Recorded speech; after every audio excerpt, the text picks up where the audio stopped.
बूचड़खाना बंद करने के लिए आए हैं, क्योंकि वहाँ पे जो जितनी भी गंदगी बूचड़खानों से निकलती है वो बोरिंग करके सारी जमीन में छोड़ी जा रही है।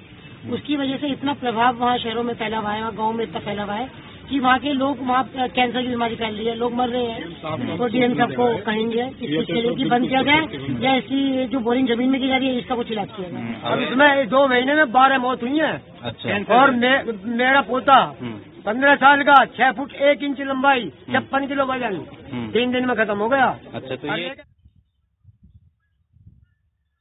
पानी पीने में जो है ना वो कड़वा लगता है। पानी जो है तलब ज्यादा तो खून पानी उसका इंतजाम अलग करा जाए। मुसलमान क्या बात है, तो जब परेशान तो सभी हैं, ठीक है। आस पास के जितने गाँव में सब मैच ही हो रहा है। अच्छा, इसमें निरंतर कार्रवाई चल रही है। जो भी पूरा एक टीम बना के सबकी जांच भी कराई गई थी और इसको भी जो ज्ञापन में आपने बिंदु रखे हैं जो कहा गया है उसको भी आगे भेजा